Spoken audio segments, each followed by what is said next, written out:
दोस्तों आज हम एक्सप्लेन करने वाले हैं हाल ही में आई सीरीज कोबाली के आगे के एपिसोड्स को, जिसकी डिमांड आप लोग कर रहे थे। अगर आपको इससे पहले की कहानी जाननी है तो आप आई बटन पर क्लिक करके देख लीजिए। अब वीडियो को लाइक कर दीजिए। हम चलिए कहानी शुरू करते हैं। तो एपिसोड 5 की शुरुआत में हम राजू को देखते हैं। रमन्ना के आदमी राजू को अपने साथ पकड़ कर ले जा रहे होते हैं। उनका एक ही मकसद था कि वो राजू के जरिए उसके परिवार का पता लगा ले। यहाँ सभी गुंडे मिलकर राजू को काफी ज्यादा टॉर्चर करते हैं और मजबूरन राजू उन्हें उस जगह ले जाने लगता है जहाँ उसका परिवार छुपा हुआ था। लेकिन राजू के दादा दूर से ही रमन्ना के लोगों को देख लेते हैं और वो तुरंत अपने परिवार को घर से भागने के लिए कहते हैं। पर राजू के दादा राजू की जान बचाने के लिए अपने हाथ में डंडा लेकर उन सभी गुंडों के आने का इंतजार करने लगते हैं। जैसे रमन्ना के आदमी वहां पहुंचते हैं वैसे राजू के दादा उन पर टूट पड़ते हैं। इसी अफरा तफरी का फायदा उठाकर राजू अपने परिवार और बाकी लोगों के साथ वहां से भाग जाता है। लेकिन यहाँ राजू के दादा को वो गुंडे घेर कर मार डालते हैं। दूसरी तरफ हम रघु को देखते हैं। रघु नारायण के साथ कहीं जा रहा होता है। रास्ते में रघु का सामना पीरी और उसके लोगों से हो जाता है। तब पीरी रघु को देखते ही वहाँ से भागता है, लेकिन रघु किसी तरह पीरी को पकड़कर अपने साथ थाने ले जाने लगता है। फिर जब रमन्ना को पीरी के अरेस्ट होने की बात पता चलती है तो वो गुस्से में अपने लोगों पर चिल्लाने लगता है। फिर वो अपने आदमियों से कहता है कि मुझे रघु को सबक सिखाना पड़ेगा, वरना रघु मेरे पीछे हाथ धोकर पड़ा रहेगा। जिसके बाद हम शीनू के परिवार को देखते हैं, जो काफी भागने के बाद एक जगह पर आकर रुकते हैं। वहाँ एक दादी माँ उनसे पूछती है कि आखिर तुम लोग किससे बचकर भाग रहे हो। इस पर शीनू की बीवी उन्हें सारी बात बताती है और उसकी बात सुनने के बाद दादी माँ का दिल पिघल जाता है। वो उनसे कहते कि तुम लोग चिंता मत करो, मैं तुम्हें अपने घर लेकर चलती हूँ, मेरे घर पर तुम लोग सुरक्षित रहोगे। फिर कुछ देर बाद वो सभी लोग दादी माँ के घर पर आते हैं। वहाँ शीनू की बीवी अपने ससुर की मौत पर काफी ज्यादा दुखी थी। साथ ही उन सभी को रमन्ना के आदमियों का भी डर मन में सता रहा होता है। तभी रमन्ना के आदमी हर जगह ढूंढते ढूंढते उन दादी के घर पर भी आ जाते हैं, पर दादी किसी तरह से बहाना बनाकर उन्हें वहाँ से भगा देती है। अब शीनू का परिवार दूसरे गाँव जाने का सोचता है, क्योंकि इस जगह पर उनकी जान को खतरा था। इस काम में गिरी नाम का एक आदमी उनकी मदद करने के लिए तैयार हो जाता है, जो शीनू के ही दोस्त का भाई था। इधर पुलिस स्टेशन में क्रिश रामू की बेल करवाने के लिए आता है। हालांकि वो उसकी बेल करवाना तो नहीं चाहता था, लेकिन शीनू के परिवार की बात सोचकर वो उसकी जमानत करवा देता है। फिर बेल होने के बाद वो रामू को सड़क पर छोड़ते हुए कहता है कि आज के बाद मुझे कॉल मत करना। ये कहकर वो वहाँ से चला जाता है। वहीं रघु पीरी को जेल में लाकर बंद कर देता है और थोड़े ही समय में रघु को रमन्ना का कॉल आता है। कॉल पर रमन्ना रघु को धमकी देता है कि अगर तुमने मेरे भाई को नहीं छोड़ा तो मैं तुम्हें मार दूंगा। पर रघु रमन्ना की धमकियों से बिल्कुल नहीं डरता। फिर यह जब रामू रास्ते पर कहीं जा रहा होता है, उसी समय उसकी नजर पीरी के आदमियों पर पड़ती है, जो रामू को देखते ही उसका पीछा करने लगते हैं। हालांकि रामू तो जान बचाकर भागता है, पर वो लोग उसे चारों तरफ से घेर लेते हैं। फिर वो जैसे रामू को जान से मारने वाले होते हैं, इतने में पीछे से शीनू आ जाता है और वो अकेला ही उन सभी गुंडों को जान से मार डालता है। फिर रात में शीनू काफी दुखी बैठा होता है, क्योंकि शीनू को अपने परिवार की काफी चिंता सता रही थी कि ना जाने वो किस हाल में होंगे। और यहाँ शीनू सभी चीजों का जिम्मेदार रामू को बताता है कि तेरी वजह से आज हमारा परिवार ऐसी हालत में है। तब रामू अपने भाई को इतना नाराज देखकर काफी रोने लगता है और रोते हुए शीनू के पास जाकर अपनी गलती की माफी मांगता है कि मानता हूँ कि ये सब मेरी गलती है, पर मुझे माफ कर दो, मैंने ये जानबूझकर नहीं किया, मैं नादान था जो ये भूल कर बैठा। रामू की बात सुनकर शीनू काफी इमोशनल हो जाता है और वो उसे गले लगाकर माफ कर देता है। बाद में दोनों भाई बैठकर बात कर रहे होते हैं कि उन्हें क्या करना चाहिए। तभी बातों बातों में गोपी का जिक्र आता है। शीनू बताता है कि सभी हादसों के पीछे गोपी भी जिम्मेदार है। उसने रमन्ना की बहन सुजाता से छुप छुप कर प्यार किया था। तब शीनू को गोपी के अफेयर की बात वेंकट ने बताई थी। वेंकट शीनू को ये भी बताता है कि गोपी ने सुजाता की हत्या की है, इसलिए रमन्ना उनके परिवार की जान के पीछे पड़ा है।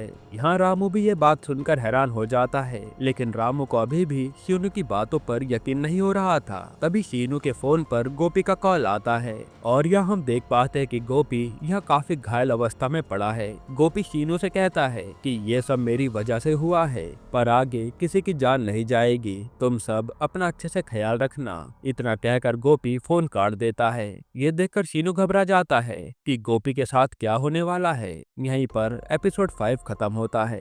एपिसोड 6 की शुरुआत में कुछ बच्चे गांव के एक मैदान पर खेल रहे होते हैं। तभी उन्हें जमीन से किसी का हाथ बाहर आता हुआ नजर आता है, जिसके बाद वहां पुलिस आती है और जब लाश को जमीन से बाहर निकाला जाता है तब ये बात सामने आती है कि लाश पुलिस ऑफिसर रघु के भाई संपत की है, जिससे मिलने के लिए रघु यहाँ आया हुआ था। अपने भाई की लाश देखकर रघु बेहद रोने लगता है और उसे समझ आता है कि ये रमन्ना ने ही किया होगा मुझसे अपने भाई को अरेस्ट करने का बदला लेने के लिए। तब रघु फैसला कर लेता है कि मैं रमन्ना को बिल्कुल नहीं छोड़ूंगा, जिसके बाद सीन शीनू और रामू पर शिफ्ट होता है, जहां दोनों को अपने भाई गोपी की लाश एक तालाब के पास मिलती है। शीनू फिर गोपी को नीचे उतारता है और अपने भाई की ऐसी हालत देखकर दोनों भाई रोने लगते हैं, जिसके बाद हमें फ्लैशबैक में कल रात का सीन दिखाया जाता है, जहाँ गोपी को रमन्ना और उसके लोगों ने ढूंढ लिया था। यहाँ उन्होंने गोपी को काफी देर मारने के बाद उन्होंने गोपी से कहा कि तू शीनू को कॉल कर, और ये वही कॉल है जिसमें गोपी अपनी गलती मान रहा था। अब प्रेजेंट में शीनू अपने भाई गोपी का अंतिम संस्कार करता है और उसी दौरान हम यहाँ पूरे परिवार को देख पाते हैं जो इतना दुख बर्दाश्त नहीं कर पा रहे थे, क्योंकि किसी न किसी दिन उनके परिवार का कोई आदमी मर रहा था। यहाँ अपने भाई गोपी की मौत के बाद शीनू अब गुस्से में पागल होने लगता है और वो रमन्ना के लोगों को हर जगह ढूंढ ढूंढ कर मारने लगता है, जिस दौरान वो रमन्ना के राइट हैंड को भी एक जगह पकड़ लेता है और बड़ी बेरहमी से उसे मार डालता है।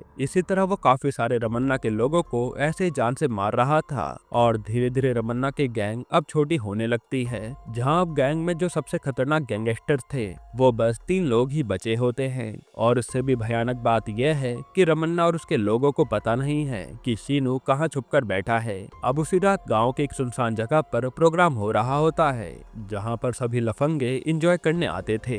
अब इस बारे में जैसे रमन्ना के दूसरे गैंग मेंबर पति राजू को पता चलता है तो वो अपने दोस्तों के साथ वहां जाने लगता है। हालांकि पति राजू का दोस्त उसे वहां जाने के लिए मना करता है, पर तब भी जबरदस्ती वो वहां चला जाता है। फिर कुछ देर बाद आधी रात के समय नाच गाना शुरू होता है और उस वक्त वहां रामू का दोस्त रंजीत भी होता है, जो पति राजू को वहां देखकर तुरंत रामू को कॉल करके बताता है कि पति राजू अपने दोस्तों के साथ नाच देखने आया है, जिसके बाद रामू और शीनू वहां जाने लगते हैं। यहीं एपिसोड 6 खत्म होता है। एपिसोड 7 की शुरुआत में हम रघु को नाच वाली जगह पर देखते हैं, जहां वो पथिराजू को देखकर उसे अरेस्ट करने लगता है, जिस पर पथिराजू के दोस्त रघु से झगड़ा करने लगते हैं और इसी मौके का फायदा उठाकर पथिराजू वहां से भाग जाता है। हालांकि वहां से भागना उसके लिए काफी खतरनाक साबित होता है। अब वो क्यों, ये आपको आगे पता चलेगा। इसके बाद जब उसी रात रमन्ना पथिराजू को ढूंढते हुए गाँव में घूम रहा होता है, क्योंकि पथिराजू उसका कॉल नहीं उठा रहा था,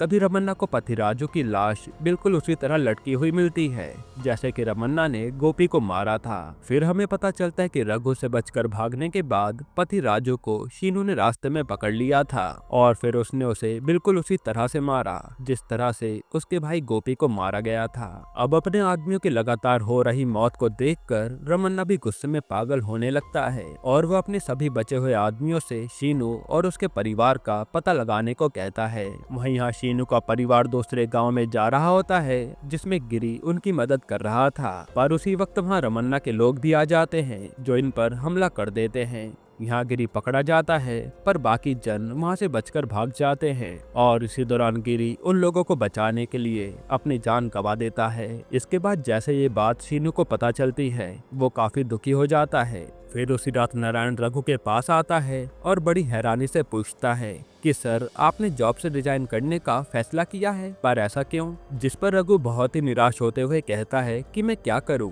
एक तो यहाँ पर अनगिनत गलत काम हो रहे हैं और उस पर भी अगर हम कुछ करने जाएं तो खुद गांव वाले लोग ही उन बुरे लोगों की मदद करने लगते हैं, जिस वजह से हम कुछ भी कर नहीं पाते। फिर नारायण रघु को बताता है कि सर, आप यहाँ से जाने की बात कर रहे हैं, जबकि इस समय आपका यहाँ रुकना बेहद जरूरी है। फिर वो बताता है कि वेंकट अपने साथ जितने ऑफिसर्स को लेकर गया था था उन सभी को रमन्ना ने मार दिया, क्योंकि वो लोग उस जगह पहुंच गए थे जहां रमन्ना गोपी को मार रहा था। इसी वजह से रमन्ना ने सभी पुलिस वालों को मार दिया, यहाँ तक कि वेंकट को भी, जो कि रमन्ना का ही खास था। अब इस वक्त आपका इस गांव से जाना यहाँ के लोगों के लिए बहुत खतरनाक हो सकता है, इसलिए आपको अपना रेजिग्नेशन वापस ले लेना चाहिए। ये सुनकर रघु रेजिग्नेशन वापस लेने के लिए मान जाता है। वहीं दूसरी तरफ रमन्ना रघु के बारे में सोचने लगता है, क्योंकि गांव वाले ऐसी बातें करने लगे थे कि रमन्ना रघु से डर गया है, उसने रघु का कुछ भी नहीं किया, जबकि रघु ने रमन्ना के भाई पीरी को जेल में डाल रखा है।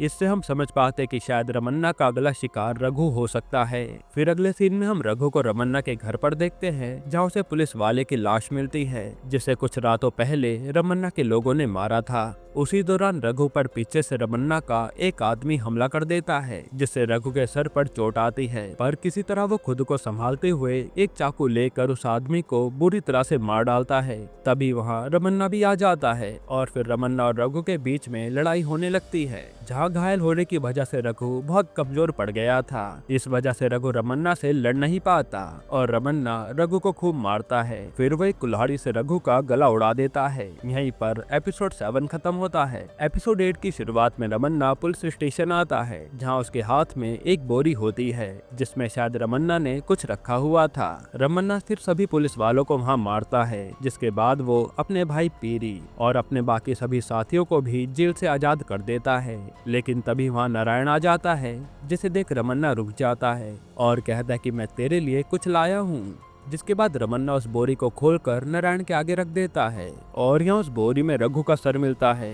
ये देखकर नारायण के पैरों तले जमीन खिसक जाती है। इसके बाद रमन्ना अपने लोगों के साथ एक फैक्ट्री में जाता है, जहाँ पीरी रमन्ना से कहता है कि भैया आपने तो कमाल ही कर दिया, अब कोई हमारे सामने खड़ा नहीं हो पाएगा, बस हमें शीनू और रामू को मारना है और फिर हमारा बदला पूरा हो जाएगा। पर प्रॉब्लम यही थी कि इन्हें पता नहीं होता कि शीनू कहाँ पर है। वहीं दूसरी तरफ शीनू इस इंतजार में होता है कि रमन्ना के लोग उसे ढूंढते हुए यहाँ पर आएंगे, तब वो उन्हें मौत के घाट उतार देगा। वहीं हम देखते हैं कि उसके लिए भी रमन्ना के पास एक रास्ता होता है। रमन्ना फिर रघु का फोन अपनी जेब से निकालता है, जो उसने रघु को मारने के बाद ले लिया था। अब यहाँ रघु के फोन में रामू का नंबर था, जिस पर रमन्ना कॉल करता है और सामने से रामू कॉल उठाता है। तब रामू रमन्ना की आवाज सुनते ही उसे गालियां देने लगता है, लेकिन तभी शीनू उसे फोन लेता है और रमन्ना शीनू से कहता है कि अगर तू खुद को मर्द समझता है तो इसी वक्त फैक्ट्री में आ जा, हम दोनों इसका फैसला कर लेते हैं। ये सुनकर शीनू गुस्से में आग बबूला होकर मान जाता है। फिर शीनू और रामू वहीं देवी के मंदिर के आगे हाथ जोड़ते हैं और शीनू कहता है कि माँ अगर मैं सही रास्ते पर चल रहा हूँ तो आज आपको एक राक्षस की बलि चढ़ाऊंगा। जिसके बाद शीनू और रामू फैक्ट्री के लिए निकल जाते हैं। वहीं फैक्ट्री में हम रमन्ना को पूरी तरह तैयार देखते हैं, जहाँ उसने अपने सभी आदमियों को हथियार लेकर खड़ा कर दिया था और पूरी फैक्ट्री रमन्ना के लोगों से भरी हुई थी। तभी कुछ देर में शीनू और रामू फैक्ट्री में पहुंच जाते हैं और अगले ही पल लड़ाई शुरू हो जाती है, जिसमें शीनू और रामू एक एक करके सभी लोगों को मौत के घाट उतारने लगते हैं। तब ये देख रमन्ना भी लड़ाई में कूद जाता है, जहां रमन्ना शीनू के सामने था। वहीं दूसरी तरफ रामू पीरी और कुछ लोगों से लड़ रहा होता है। यहाँ कभी शीनू तो कभी रमन्ना एक दूसरे पर भारी पड़ रहे होते हैं। फिर लड़ते लड़ते वो दोनों फैक्ट्री से बाहर खेत में आ जाते हैं। वहीं कुछ दूरी पर रामू पीरी और बाकी लोगों से लड़ रहा था, जिस बीच पीरी को समझ आ जाता है कि वो रामू से जीत नहीं पाएगा। इसी वजह से वो वहाँ से भाग जाता है और फिर रामू रमन्ना के बाकी आदमियों को मार डालता है। जिसके बाद रामू रमन्ना पर भी हमला कर देता है और अब दोनों भाई रमन्ना पर बुरी तरह भारी पड़ जाते हैं। इसी बीच रामू के हाथ में जो फायर लालटेन होती है उससे वही खेत में आग लग जाती है। जिसके बाद शीनू रमन्ना को मारते मारते आग के पास लेकर आता है और रमन्ना को गुस्से में आग में फेंक देता है, जिससे रमन्ना का खेल वहीं खत्म हो जाता है। फिर शीनू और रामू वहाँ से जाने लगते हैं और उनके पीछे हम रमन्ना की आग में जलते हुए चीखों को सुन पाते हैं। अब अगले दिन हम शीनू को अपने परिवार के साथ देखते हैं, जो अपने परिवार के मरे हुए लोगों का अंतिम संस्कार कर रहा था। इसी दौरान वहाँ शीनू का दोस्त भीम आ जाता है। हमें पता चलता होता है कि भीम ने भी बिना किसी की नजरों में आए शीनू और उसके परिवार की बहुत मदद की थी। जब से रमन्ना और शीनू के परिवार के बीच ये लड़ाई शुरू हुई थी, तब से भीम हर समय अपनी तरफ से शीनू के परिवार को बचाने की कोशिश कर रहा था। भीम फिर शीनू से पूछता है कि क्या रमन्ना ने तुझे ये बताया कि उसने ये सब क्यों किया था, ये झगड़ा क्यों शुरू हुआ था। तो उस पर शीनू भीम को पिछली रात की कहानी बताता है। जब शीनू रमन्ना को मारने ही वाला था, तब शीनू रमन्ना से यही सवाल पूछता है कि तुमने ये सब क्यों किया, जिस पर पहले तो रमन्ना ये जवाब देता है कि मैंने ऐसा इसलिए किया क्योंकि तुम्हारे भाई गोपी ने मेरी बहन सुजाता को मारा था और सुजाता ने मरने से पहले मुझसे वादा लिया था कि मैं तुम्हारे परिवार को मार डालूंगा। जिस पर शीनू कहता है कि तुम झूठ बोल रहे हो, मैं मान ही नहीं सकता कि मेरे भाई ने तुम्हारी बहन को मारा होगा। मैं जानता हूँ कि ये सब तुम्हारा ही किया धरा है। जिसे सुनते रमन्ना हंसने लग जाता है और वो कहता है कि तुम्हें ये बात कैसे पता चली, शायद तुम्हें पता है कि मैं कितना बुरा इंसान हूँ, इसी वजह से तुमने इस बात का अंदाजा लगा लिया होगा। जिसके बाद रमन्ना सच बताने लगता है कि सुजाता को दीवार की कील से बस चोट लगी थी, पर असल में रमन्ना ने फिर उसका गला दबाकर उसे मार दिया क्योंकि सुजाता प्रॉपर्टी में हिस्सा मांग रही थी और ये रमन्ना से सहा नहीं गया। तो अब ये सवाल आता है कि फिर अगर सुजाता की बात नहीं है, तब रमन्ना ने क्यों शीनू के परिवार को मारने का फैसला किया। यही सवाल शीनू भी पूछता है, जिसका जवाब आपको हैरान करके रख देगा। तो असल में ये सब क्रिश के कहने पर होता है, वही क्रिश जो कि शीनू का चचेरा भाई है। तो हुआ ये कि क्रिश जो एक डॉक्टर है, उसे ये बात पता चलती है कि उसके दादा परदादा की प्रॉपर्टी पर एक बड़ी विदेशी कंपनी मेडिकल एजेंसीज बनाने वाली है, जिसके लिए उस प्रॉपर्टी के ऑनर को 90 करोड़ रुपए दिए जाएंगे। पर इसमें क्रिश को सिर्फ 45 करोड़ ही मिलेंगे क्योंकि क्रिश के पास सिर्फ आधी प्रॉपर्टी है और आधी प्रॉपर्टी शीनू के परिवार के पास है, यानी शीनू के परिवार को 45 करोड़ मिलेंगे। पर क्रिश के मन में लालच आ जाता है और वो रमन्ना को शीनू के परिवार को मारने की सुपारी दे देता है, जिसके लिए वो रमन्ना को 1 करोड़ रुपए देने का वादा भी करता है। यही असल कारण था कि रमन्ना शीनू के परिवार को मारना चाहता था। ये सब सुनने के बाद शीनू हैरान हो गया था और फिर उसने गुस्से में रमन्ना को आग में फेंक दिया था। अब यहाँ ये सच सुनकर भीम और वहाँ खड़े सभी लोग हैरान हो जाते हैं, पर तभी वहाँ एक बॉम्ब ब्लास्ट होता है जो कि जगजीवन नाम के एक गुंडे ने किया था और जगजीवन को वहाँ पर शीनू के परिवार को मारने के लिए क्रिश ने ही भेजा था। असल में क्रिश को ये बात पता चल जाती है कि रमन्ना मारा जा चुका है और शीनू को अब तक सच पता चल गया होगा। इसी वजह से क्रिश ने जगजीवन को शीनू के परिवार को मारने के लिए भेजा था। साथ ही हमें पता चलता है कि जगजीवन की खुद भी शीनू से पर्सनल दुश्मनी थी, क्योंकि किसी वजह से काफी सालों पहले शीनू और उसके भाइयों ने भीम के साथ मिलकर जगजीवन के पिता बलबीर को मार डाला था, जो कि एक टाइम पर डकैत था और इसी का बदला जगजीवन भी लेना चाहता था। जिसके बाद सीन सीधा रात में शिफ्ट होता है, जहां सबसे शॉकिंग बात पता चलती है कि रमन्ना अभी तक मरा नहीं है। वो बहुत ही घायल अवस्था में होता है, लेकिन वो जिंदा था, यानी कि वो सही होकर क्रिश के साथ मिलकर शीनू से बदला लेने जरूर आएगा। यहीं पर ये सीरीज खत्म होती है।